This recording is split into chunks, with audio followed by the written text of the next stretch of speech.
बातमी ठाण्यातून आहे। ठाण्यामध्ये झाड पडून एकाचा बळी गेलाय। ठाणे आरटीओ कार्यालयाबाहेर झाड कोसळले। जखमी पांडुरंग भुवड यांचा मृत्यू झालाय।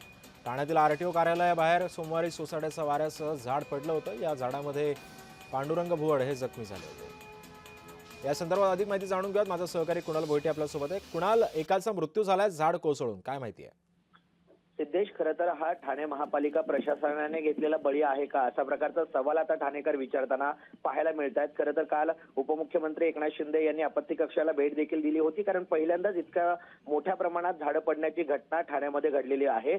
सोमवारी दुपारीच जे भुवड होते ते जात असताना त्यांच्या अंगावर फांदी पडली होती आणि त्यानंतर त्यांना मानेला आणि पाठीला मोठ्या प्रमाणात दुखापत देखील झाली होती। त्यांना तात्काळ तिथेच असणाऱ्या महावीर जैन रुग्णालयामध्ये देखील दाखल करण्यात आलं होतं, मात्र आता उपचारादरम्यान त्यांचा बळी गेलेला आहे। खरं तर ठाण्यातला हा झाड पडून पहिला बळी म्हणावा लागेल। मात्र उपमुख्यमंत्र्यांनी काल आपत्कालीन कक्षाला भेट दिल्यानंतर 2 अधिकारी देखील निलंबित केलेले आहेत। अजून काही अधिकारी निलंबित होत आहेत का, कारण झाडांची छाटणी वेळेवर झालेली नाहीये, पावसाळ्या आधीची कामं झालेली नाहीयेत, त्यामुळे अधिकाऱ्यांच्या नुसत्या निलंबनाच्या कारवाईपेक्षा आणखी काही कारवाई होते का हे पाहणं महत्त्वाचं असणार आहे। नक्कीच, धन्यवाद कुणाल, तू दिलेल्या सविस्तर माहितीबद्दल।